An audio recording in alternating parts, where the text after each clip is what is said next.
Иван Крылов. Мышык менен ашпозчу. Бир ашпозчу башы толуп билимге чуркап кетти. Арак саткан жерге өзү динди катуу туткан неме. Өлгөн досун эскермекчи болгон эле.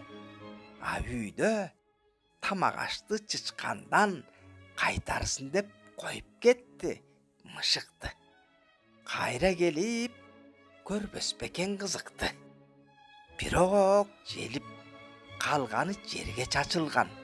А Васька уксус челекке жашынган. Кырылдап бышкан жөжөгө кирип калган. Ашпозчу ошерден уяткарды Васьканы. А тойбогон опкок, ай оңбогон антурган. Адамдан болбосо да уялсаң бола дуалдан. А Васька уруп атат. Эч түрү жок уялган. Сени баары ак жүрөк мышык деп билет. А түгүл үлгү катары көрсөтүп жүрөт. Сенин бул эмне кылганың? Түгөт. Бүт кошуналар эми.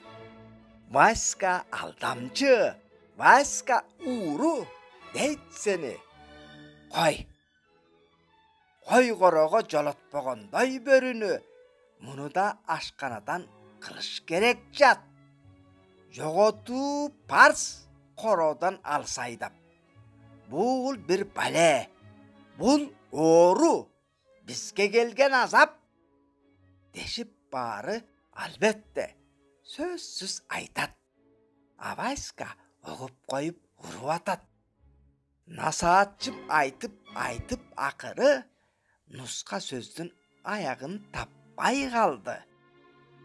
Ал саймедиреп отурганча Васька акең бүт баарын мойсап салды. А мен айрым ашпозчуларга момундай дубалыңа, айрым ашпозчуларга момундай дубалыңа жаздер элем кеп.